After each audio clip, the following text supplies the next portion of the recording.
on the budget first. So with that, Dr. Odiorn, if you could lead us in the Pledge of Allegiance, and everyone stand. I pledge allegiance to the flag of the United States of America, and to the republic for which it stands, one nation, under God, indivisible, with liberty and justice. Thank you. So first part of this meeting is a public hearing with the proposed CAC Central Arizona College District budget for 2023-2024. And we first have a review of the budget. Louisa, I think that might be you. Louisa Ott. Good afternoon, Madam President, board members, Dr. Elliott, Mary Lou, staff, and guests. We're asking that the board approve the college's operating budget for fiscal year 23-24. The board approved the draft preliminary budget for publication at the April 23 meeting. The budget is in your packet, and there were no changes from the last meeting. Okay, great, thank you. So the next item is a call to the public regarding the budget only. And just as a reminder, as Ms. Ott has just illuminated to us, this was in our packet last month as well. It's been published as required. And if there's any other comments from the public on the budget only. Angela, you have anything on this? Okay, we do not. All right. So with that, we will move to the special meeting and the adoption of the 2023-24 district budget. And the item on the agenda is that adoption. Do I have a motion from a member of the board to approve? So move. All right, it's been moved and seconded by Dr. Odiorn and Mr. Lopez to adopt the budget of 2023-24. Any other discussion among the board members? Hearing none, all those in favor say aye. Aye. All those opposed? All right, motion carries. Thank you so much. Thank you, Louisa.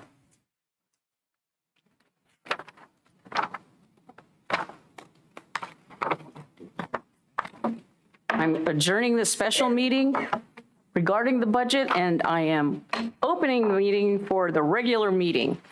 And first on the agenda is adoption of the agenda. Do I have a motion to approve the agenda as presented?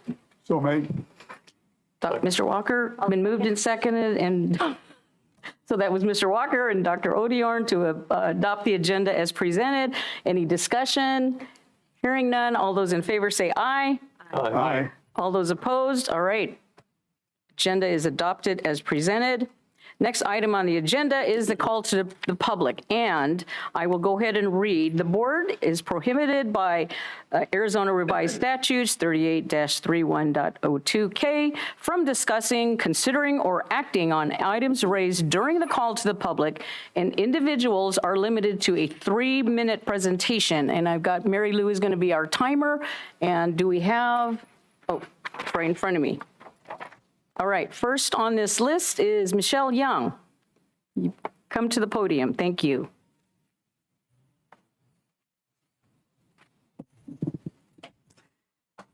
I am representing the constituency groups of Central Arizona College. I'm Michelle Young, Faculty Senate President.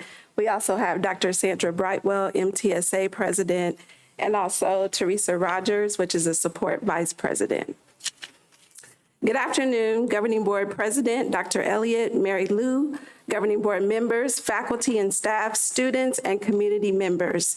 On behalf of the 3 constituency groups here at Central Arizona College, we again want to raise concerns we have received regarding disparaging and unprofessional comments made towards members of the CAC community at the Governing Board meeting on March 21st and April 18th by Board Member Jerry Walker. After bringing concerns in the last board meeting, Mr. Walker continued to show an unwillingness to be open to understanding and support all members of the CAC community. Based on a majority vote within all 3 constituency groups, Faculty Senate Managerial and Technical Staff Association, and support staff, we are putting forth a statement of no confidence that Mr. Walker can govern the diverse community CAC supports and promotes. Today, we as CAC constituencies ask the board to consider asking Mr. Walker to resign from the CAC governing board for the reasons detailed in this letter that we would like to share with the board. In the interest of time, I will just share an overview of the concerns. As constituency groups of the college, we believe that Mr. Walker is not upholding the values of the college in supporting its diverse populations and representing all people. We believe Mr. Walker has potentially violated CAC's civility statement. The Board of Ethics and Code of Conduct policy calls for the governing board to commit itself to ethical and business-like conduct in order to maintain integrity and confidence from the community. As a governing board member, Mr. Walker signed an equity pledge statement. In this pledge, it clearly states that the board commits to deepening the understanding of diversity, equity, and inclusion through learning, engagement with others, and personal reflection, valuing the lived experiences and perspectives of others, while nurturing and understanding the differences between us, rejecting all forms of prejudice, discrimination, and racism, and advancing integrity, justice, and civility among and between us.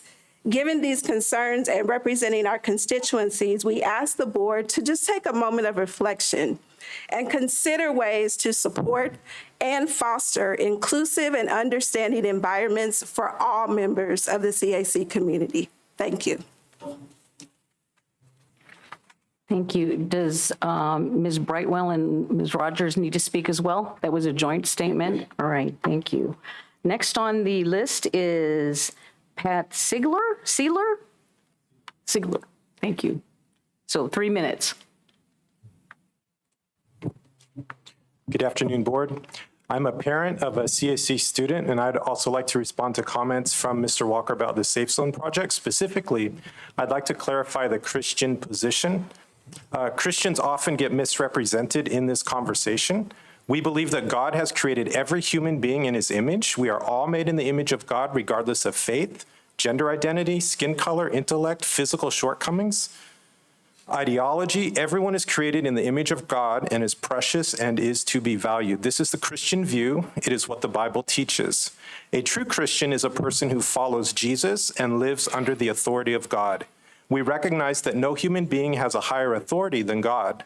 So we submit our lives to him. He is the ultimate authority, and this is the main issue. So then, pertaining to sexuality, we believe that every sexual relationship outside of a marriage between a biological man and a biological woman is wrong. This view is held by many CAC students, staff, and faculty, and millions of other people, including Jewish, Muslim, LDS Catholic, and many non-religious people. Because of this sexual ethic, we do not agree with what's being promoted as normative through initiatives like the Safe Zone project. Please don't understand, it's possible to love people and still disagree with them. Every Christian I know loves LGBTQ individuals and would welcome conversations and friendships. The Safe Zone project does not make CAC more diverse and inclusive, it does the opposite. A study recently that looked at the responses of 804 HR professionals concluded that in efforts to advance DEI, diversity, equity, and inclusion, 80% of the organizations studied had implemented, quote, programs that sometimes backfire and contribute to more division than unity. Where are the safe zones for other students that need them? Perhaps Indigenous students, autistic students, students who are not treated equitably because of their conservative views. You see the point. To elevate any one of these groups above the other, which is what the Safe Zone project does, is inequitable and not consistent with the culture of CAC as expressed in the wonderful Be the Light civility statement. On April 26, in response to Mr. Walker's comments, an official email was sent out to the CAC district from the library listing 18 books on DEI, but not one book on the Christian view of gender and sexuality, even though that is what Mr. Walker was referencing in his comments. Doesn't diversity include diversity of belief? I would like to ask the board to put it on the agenda for a future meeting to consider replacing the Safe Zone project program in light of these concerns. Thank you for your consideration. All right. Thank you. Next, we have Robert Castro.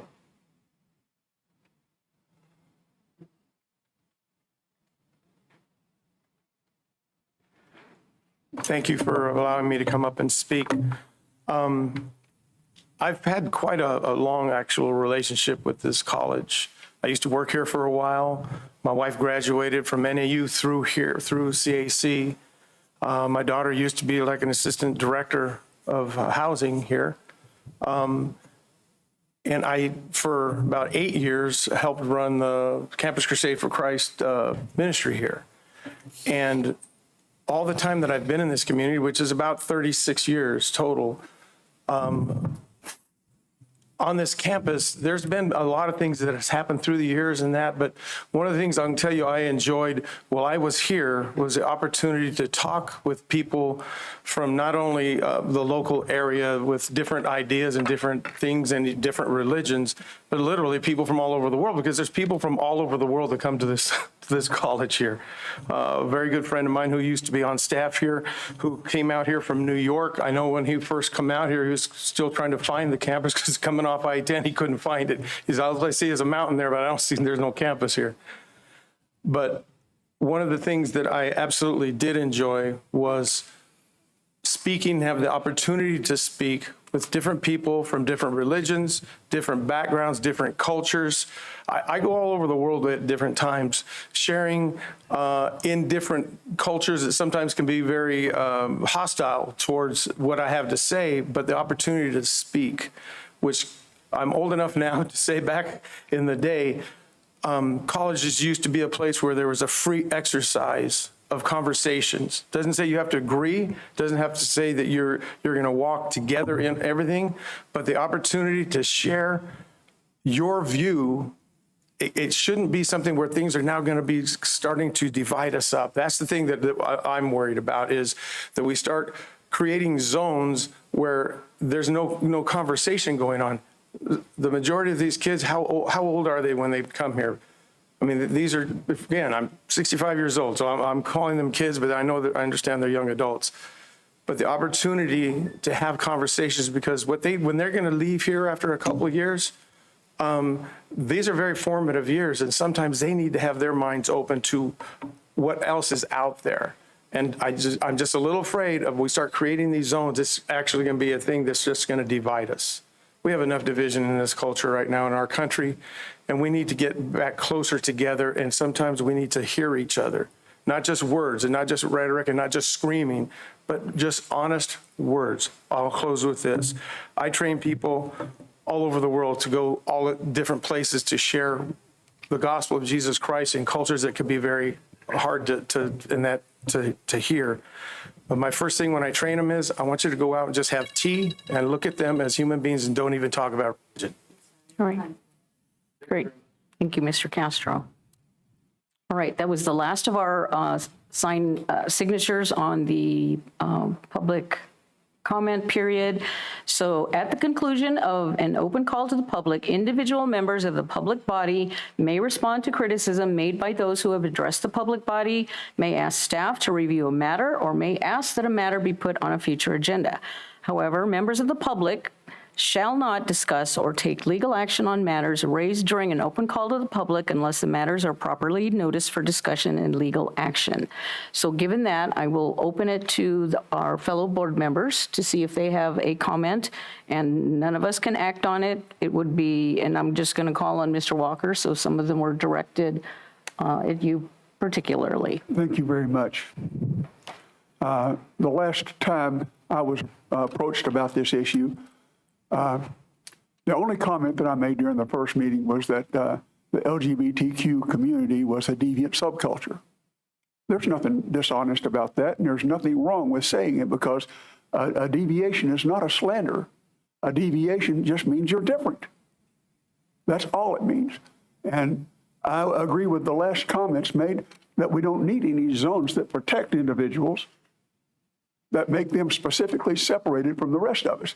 The college campus is an open place for all thoughts to be voiced, and for criticism to be able to be handled. I can handle the criticism today and the last meeting. I don't have a problem with it. I told the lady that wrote the article in the newspaper about me that, hey, you can say anything you want to about me, but spell my name right, okay? That's all that matters. Just let people know who I am, because I'm very serious about what I say. I've been a Baptist preacher for nearly 50 years, and I've been a graduate of a seminary, and I have a master's degree in counseling and psychology and a master's degree in education, and I'm not going to stand by and senselessly tolerate unnecessary and unfair criticism of any individual, not just me, but any other individual that's unfairly criticized. That is wrong. I never unfairly criticized anyone. All I said was it's a deviant subculture. There's nothing wrong with saying that. That's not dishonest, and that's not a slander. That's just a statement of fact. It's a matter of fact. And I read a passage from the Bible, from Romans chapter 1. You read that, you'll find out what I'm talking about. You can say you have a Christian background. That's fine. Someone said that this whole thing started in the 1920s. Well, I got news for you, sir and ma'am. This started 5,000 years ago. And God destroyed a city over it. And he said he would save the city for the sake of 5 people. Well, he only found 4. One of them was a sympathizer, and he disposed of her on the way out of the city too. So there was only 3 people left. A gentleman by the name of Lot and his 2 daughters. And that's how an entire race of people got started. They're called the Amorites. And so it's a Middle Eastern genetic group. And there's nothing wrong with that. They're perfectly normal human beings. They do everything that they're supposed to do. And most of them are Muslims, and they're honest people, good people. The thing you need to understand is that there is nothing wrong with anyone criticizing. And the reason, yes, I signed the agreement. I did say that.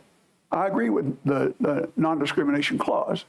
I didn't discriminate against anyone. I didn't say you should be fired because you're a woman and you prefer women, or you're a man and you prefer men. I didn't say that. I never said that. And I don't say it today. That's a matter of your individual discernment and your particular criticism. All I asked was, why is it a police matter? It's not a police matter. Never has been a police matter. The police department has no business having anything to do with it at all. Are they going to enforce the safe zones? What are safe zones? They didn't know one defined it. It was not communicated adequately what they were. And I think I deserve the right to have that question answered when it comes up. Heck, it's been resolved a long time ago now. And if you don't like what I have to say, I got one thing to tell you. Election day for me is 3.5 years from now. Get it together, folks. I'm not going anywhere. And you can't make me go anywhere unless I commit a felony or resign. And I'm not going to do either one of those 2. We have people on the staff who commit felonies, but they're not me. And we've got people that are going to resign, but they're not going to be me. And I don't get paid to do this. I get paid to represent the public that elected me. And I've gotten a lot of public support from good people who tell me that I did the right thing at the right time. Some of them were in this group today. So I would suggest that you prayerfully and sincerely go before God Almighty and get your head straight with Him. Because you're not arguing with me, you're arguing with God. And He's not going to lose the argument. No matter what you do or say, He is the supreme ruler of all the galaxy. You might not believe it, but who cares? He believes in you. Thank you. Any other board members wish to speak?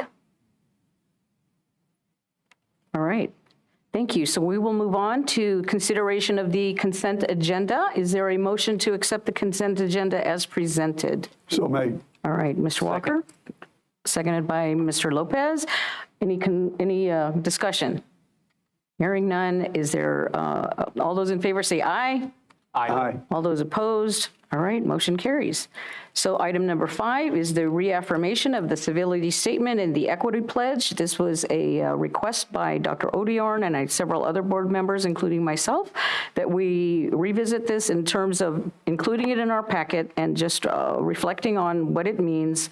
And it is included in our packet. Do we have any other comments or discussion on this particular item? I think we have a little bit of time to do that. Yes, Dr. Odiorn? Just, it's been a while since we as a board looked at these. We have some new board members since we as a board signed the civility statement. And so I just think it's time that we step up and reaffirm them. In particular, the equity pledge references the board in saying that the college will commit to call on the Board of Governors to endorse their commitment to diversity, equity, and inclusion, and charge college leaders to pursue concrete initiatives. Entirely appropriate. I think that's only one small part of that document, but it's the part that refers directly to us. And therefore, I would move that we as a board reaffirm both of those documents and the concepts that they contain. Okay. Is there a second? I would second that. All right. And moved and seconded by Dr. Odiorn and Mr. Lopez to reaffirm the equity pledge and the civility statement. Any other discussion? Yes, ma'am. Go ahead, Mr. Walker. One simple comment. I agreed with that same document. I signed it and I support it, but I told them that I was doing that under one condition, that you recognize Christianity as a subculture that deserves the same kind of protection you're asking for. If you can't do that, then none of the rest of it matters. And I would disavow it if you don't honor my subculture as the same kind of protected status. Thank you. Okay. I don't believe there's a statement in there that excludes anyone, so that would be part of it. So any other comments? Any other discussion? All right. All those in favor say aye to reaffirm the civility statement and the equity pledge. Oh, did you have something? Gilbert? I'm ready. Okay. All right, Jerry. No, he did. All right. All those in favor say aye. Aye. All those opposed? All right. Motion carries. Thank you, everyone. All right, the next item on the agenda is the new build Superstition Mountain Campus. And I think we have our engineers and architects who will make this presentation. Actually, I'm going to make You're the gonna- presentation, but they may jump in and cover anything I forget. But basically, this is the guaranteed max price, one early procurement. So this is, approval of this enables us to start procuring the materials necessary for the new build. And help us stay on schedule. So, and you have all that information in your packet that has been provided to us by our building partners. So I'm happy to answer any questions if I can. If I can't, I'm going to look to Amanda or Tom. Yeah. I wonder if we want to, just for the sake of the public, and just show some of the, I know there was. They're going to do a presentation They later. are going to do, okay, great. That's why they're here. That's why they're here. Yeah, not necessarily to bail me out on this issue. I thought they were, okay. Didn't want to leave anybody hanging out there. So is this a time to have them do a presentation? No, Okay, we not need yet. to Okay, we need make to action. take action on the new build, approving the, sorry. GMP 1. The GMP 1, is there a motion to approve the new build Superstition Mountain Campus GMP 1? So made. Is there a second?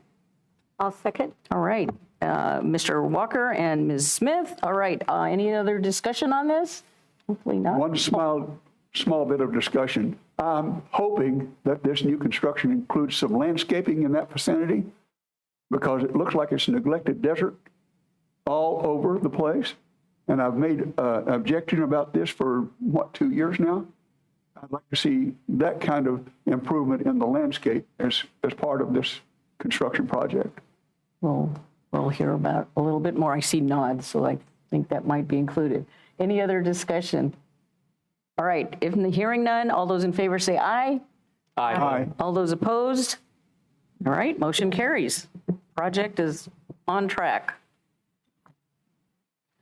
Okay, we now have a couple of information items. The first one is a policy reading. And Ms. Lawson, there you are. Hello, good afternoon, Board President Kasuga, President Elliott, members of the board, faculty, staff, and guests. My name is Jennifer Lawson. I'm the new Chief Human Resources Officer here at Central Arizona College. I'm here to present the first reading for the Policy for Non-Discrimination, Anti-Harassment, and Retaliation, EEO.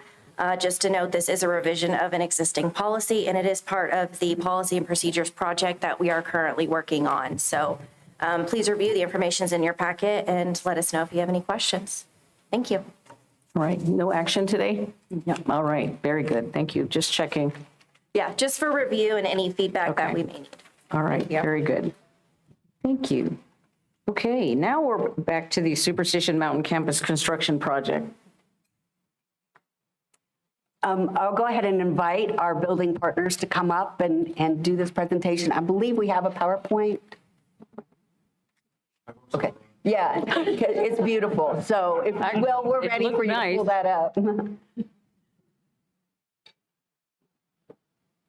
Well, it's my great pleasure to come up and represent the work of an extremely talented team of architects and designers led by Dan Childers and Chris Kelly from our office, our build partner led by Amanda Nichols, and the team that Dr. Elliott has led, and I should have started with Madam Chairwoman, members of the board. It's okay. Thank you. I'm kind of excited to be here to show you because this is the future. We're going to change that campus, and it's extremely exciting. Since we were here last, we added a couple programs. In allied health, we've added nursing assistant and pharmacy, and we've expanded that building so that we make sure that we still have some shell space for a future lab, because the only thing we know that's going to happen is that it's going to change. And in arts and trades, skilled trades, we've firmed up the mechanical and plumbing for that project, and we still have a future lab to fill there. Over in Building C, the only tweak that was made was we added a VR lab, and that VR lab will support both the skilled trades and the allied health. So it's very exciting. I want to thank Dr. Elliott and Mark Salas and Dr. Berry for your leadership. We spent the last couple days on the phone with the educators. They're extremely excited. So they've helped us make some sense of all the spaces you see here. So it's gotten quite detailed. We're talking about where the lead aprons hang this morning. So it's kind of cool. It is, yeah. We had them in the wrong place. We had them in the back of the room. Duh. So just a refresher, this is the existing campus. The new features are the roads, parking lots, the central plant in the upper left-hand corner, and the F building in the south end. North is up in all of these drawings. The plan is to build 2 new buildings flanking the existing parking lot and renovate Building C.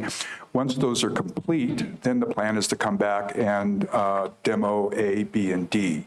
And this is going to clean up that whole north end of the campus. We'll be able to re-veg it. And then what it does is you can see it starts to create more of a centralized campus organized around those 2 large open spaces.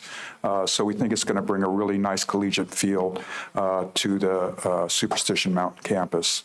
I'm going to take these one at a time. I'll walk you through each of the buildings and the projects in detail here. That southern building is the Allied Health. There's 2 programs there that reach out and invite the public to come in and for reduced rates, let the students work on them, the esthetician and the massage therapy.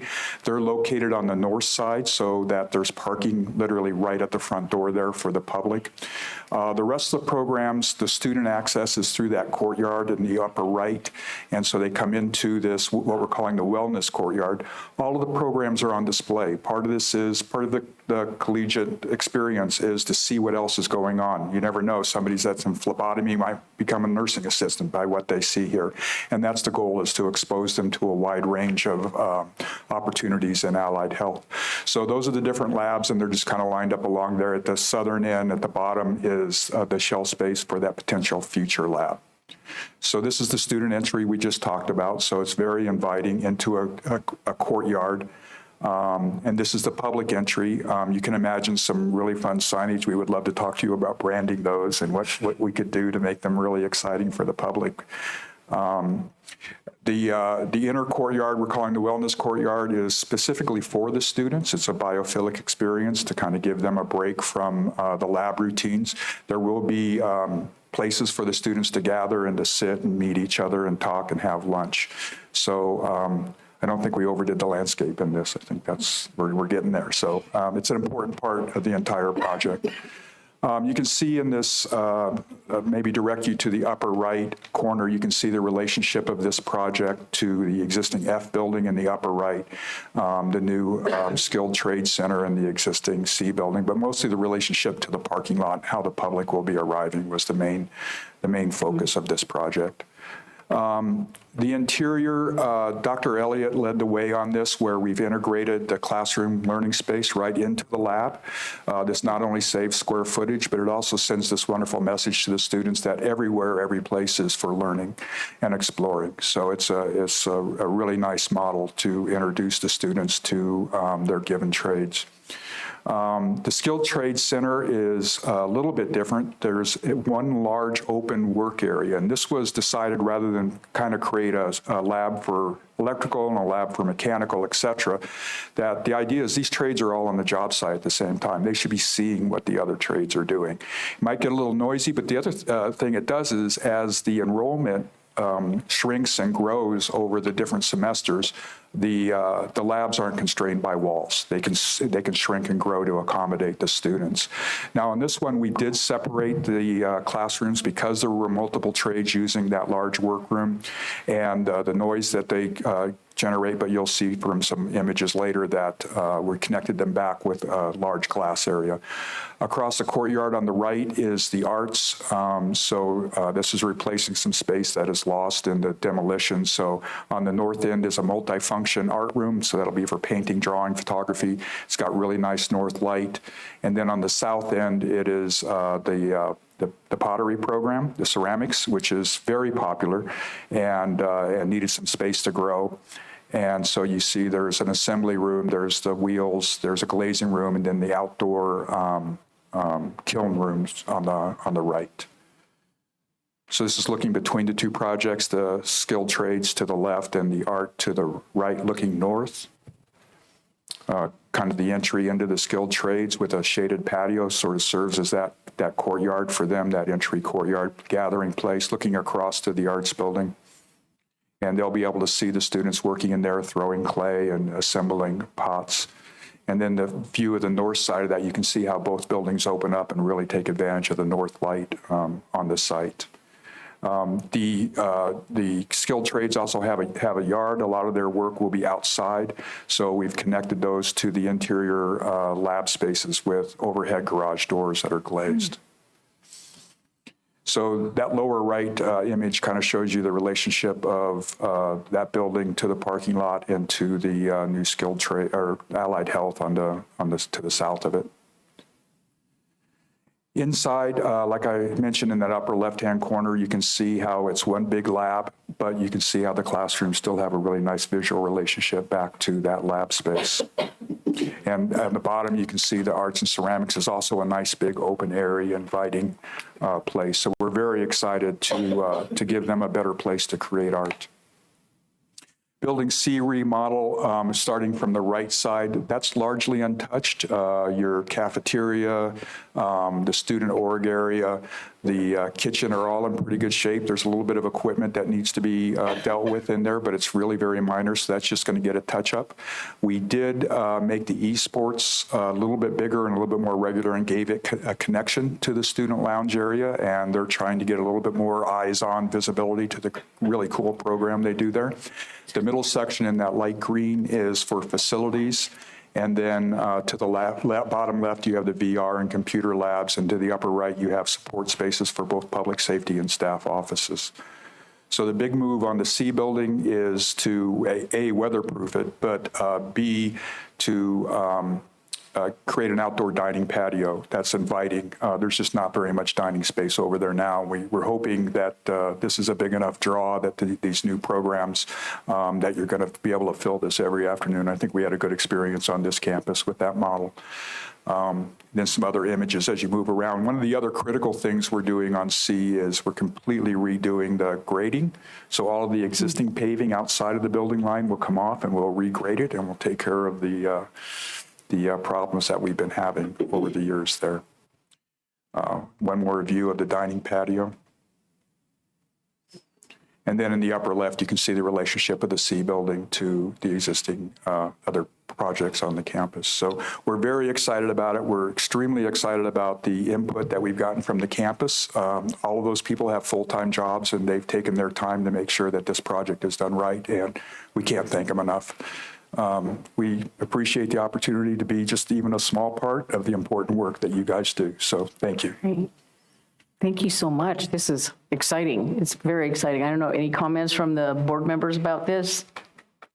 Just, Madam Chair, if I may, just in working up in the valley in the construction area, inspecting and engineering planning for the city of Chandler and city of Glendale, both Architecton and McCarthy are great partners as far as design and construction. I mean, they're known for that. So I'm really glad to see this. This is really, as Chair said, it's very exciting. So, Great, thank there's a you. lot of landscaping here. Yeah, all right. Oh, there is a lot. Well, we sure need some of that.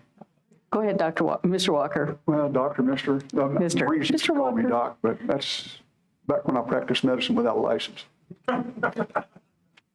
No, they told me that if I didn't practice medicine without a license, I could go to jail. Well, And then if I we'll practiced stop you without a here license, then. I still go to jail. So I can still talk. I just You can't can do still it. talk. Yes, sir. And I talk very good sometimes.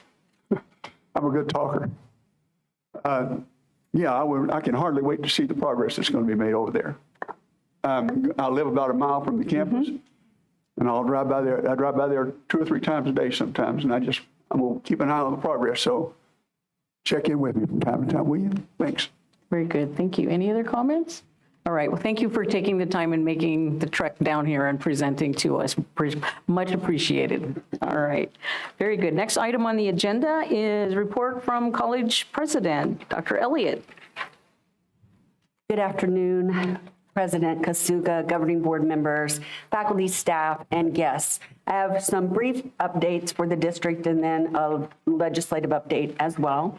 As many of you know, last Friday we had graduation, and I think I've been told it was one of the largest classes in the history of CAC with 298 students. And so that was a really impressive experience. The other thing is we have submitted a request for congressional spending in the amount of $1 million for expanding internet access across Pinal County, and that's a joint effort with us and the county. And then we've also submitted another joint request with Arizona Western and Yavapai College to Congress to support semiconductor programming and education. This would be a 2-year project with the funding in the amount of $4.5 million. And this funding is part of the CHIPS Act, if you're familiar with that. As far as the any questions on those two? I might add that we are continuing the planning for the Workforce Training Center at the Apache Junction campus. We were hoping to time the projects at the same time. That I think would be a miracle, but we're still shooting for that. That saves us on costs, obviously. Legislative update, as I mentioned before, many of the bills we have previously discussed are no longer moving. They have either stopped at committee or did not pass either the House or the Senate. However, there is one bill that has been signed by the governor of importance and one has been vetoed. So Senate Bill 1211, the requirement for the county attorney to act as the attorney for school districts and community colleges is viable only if there's no conflict of interest, and that the governor has signed that bill. The second bill, 1331, prohibits governing boards of an educational institution from adopting policies prohibiting the parent or legal guardian of a student from carrying or transporting a firearm on the property of an educational institution if the parent or legal guardian possesses a valid concealed weapons permit. This bill was vetoed by the governor, and the governor's rationale was that allowing such could cause confusion for law enforcement in an active shooter situation. So I'm happy to answer any questions you may have. Any questions for Dr. Elliott? Did we get any extra money from the budget being signed? They haven't signed the budget yet. Oh, they haven't determined that yet? Okay, just But curious. once it's signed, I will let you know how Okay. we fare. Just curious. Looked like there might be, so. All right, business affairs, I think. Let's see, who's presenting this today? Louisa Ott. All right.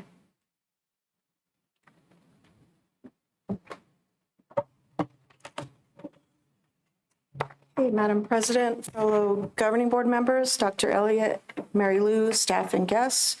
You have in your packet the monthly budget report. This report reflects year-to-date information through March of 2023. March of 2023 shows the district's operating fund expenditures are at 63.91% of the total budget. This is a decrease of 0.47% from March of 2022, which was 64.38%. Do we have any questions on this report? I don't see any, so we'll move on to the bids. Yes, we have awarded bids and purchases over $20,000. The list is also in your packet. Any questions regarding any of those? All right, I think we're good to go. Thank you so much. All right, Appreciate it. thank you. Thank you. It's Ott. All right, item 11 on the agenda, board outcome. Dr. Cardenas.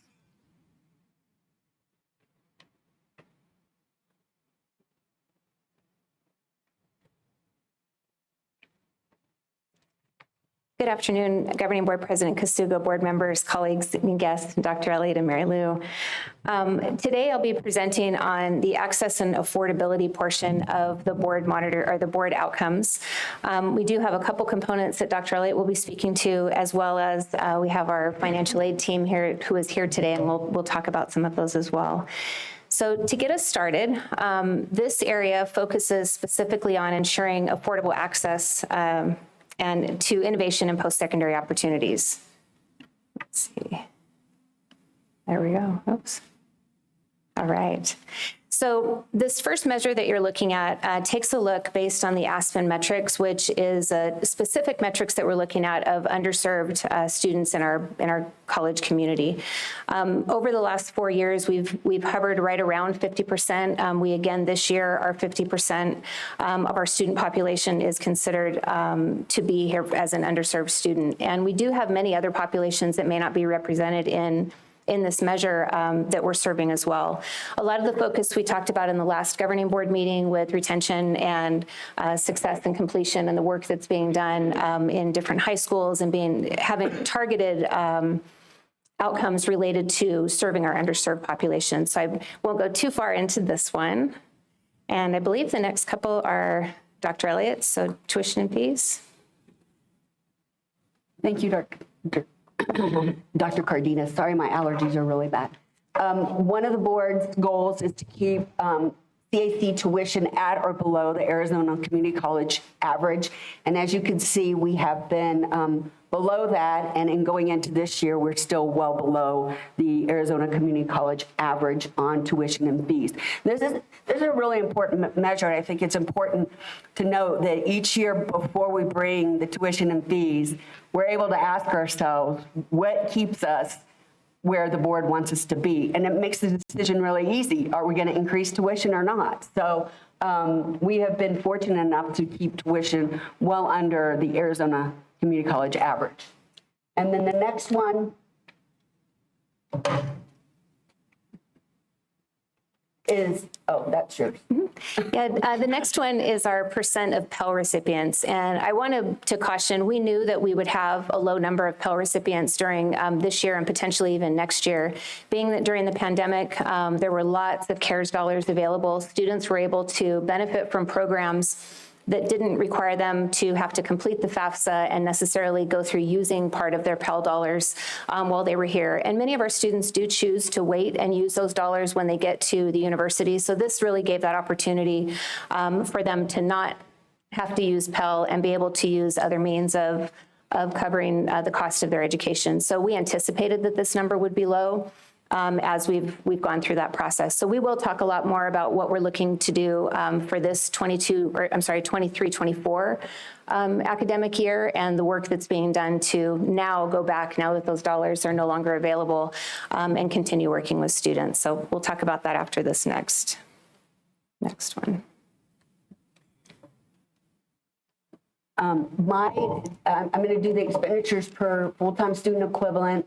We have fluctuated, and a lot of that has to do with grants, and the last 2 years, specifically CARES dollars. So we have more money to spend per student equivalent. So I expect to see this level back off now that we don't have the CARES and the HERF dollars as well. All right, and as we move forward, I would like to introduce our Dean of Enrollment Services, Andy Long, and he's going to introduce our financial aid team and talk about what we're doing then for the 23-24 academic year.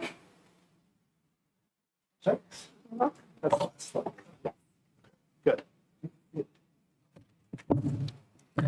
Madam President, Dr. Elliott, members of the board, Mary Lou, it's great to have such a great turnout to talk about access and affordability at the board meeting this month. I mean, we're thrilled at that here. I apologize I wasn't able to make it last month when Dr. Cardenas covered a lot of the efforts we're doing in terms of onboarding students and providing additional information. On that day, we were hosting 60 seniors at Maricopa campus, and about a dozen of them actually registered that day. All of them met with an advisor one-on-one. About half of them applied for admissions on that day. And the thing that really stood out to me is a lot of those students hadn't had a conversation yet one-on-one with what they were doing after high school. And no fault to the high schools, because they're scrambling to cover their caseloads. Their counselors are busting it. I know that, you know, and so when it comes to access and affordability, the work our outreach team is doing, and we hosted probably close to 500 seniors at one of our campuses in the month of April through our vaquero rallies, open house days, and a couple other visits we had there. And as a part of those days, we're going more in depth, not just about classes, but how you're going to pay for it, you know, how you're successful in those courses there. So we're getting them to our campuses. We're having those conversations about what college is and what it takes to be successful there. When I looked at some of the effort we're doing in terms of outreach around the Pell, you know, one thing I want to point out is right now this is a statewide effort amongst all the community colleges focusing on Pell completion. One of the struggles we've seen, and we've heard this from our peers across the state, as distrust in the government grows in our nation, people are less likely to fill out the FAFSA. You know, they don't want to submit that information because they're afraid of where the data will go. And so even though, you know, the data we get is used to apply financial aid, there's a reluctance we didn't see in the past. In addition, we started having in-person financial aid nights. Our outreach team attended, our financial aid staff attended. But turnout for in-person events since the pandemic is less than it was before the event. So we continue to work with our high schools to figure out what the best way to reach those people and help them out through the financial aid process is from that there. You know, a few things talking about, I mentioned before, if you want a tracker of someone who spends a lot of miles driving around this county, it's Jose Dagnino here, because he's attended financial aid nights all across the county. He was at every single one of our vaquero rallies, meeting with students, working with the financial aid staff on being a part of that there. So as we increase the students coming to our campus in the outreach, you know, where in the county is Jose Dagnino is my question, because he was all over the place there. But we're having more of those conversations, and that's what's making students comfortable knowing they can fill out the FAFSA, that there's exceptions that we can help them with. And I hope I don't steal your line here, but he always says it's nice to have a friend in financial aid. So on that, I want to turn it over to my friend in financial aid, Jose Dagnino, who is our acting financial aid director right now. And the one thing I've heard time and time again from financial aid staff, from other staff, from parents, is just how concerned and how much attention Jose gives to our families and our students and help them through the financial aid process. So Jose, I'll turn it over to you to talk a little bit about what you guys have been working on. Thank you, Andy. Good afternoon, Board President, President Elliott, Mary Lou, staff and guests. I want to introduce my team. My team's out in the audience today. It's financial aid team. We refer to ourselves as Fun Aid. We try to keep it fun. It is a tedious job, but we like it, and we like to help our students. Some of the continued improvements, as Andy said, is just our outreach, getting out there, making sure students are aware that we exist and that we are a friend for them. And at times it may not seem that way, but we're on the same page as them to try to get them the dollars they need to pay for their educational expenses.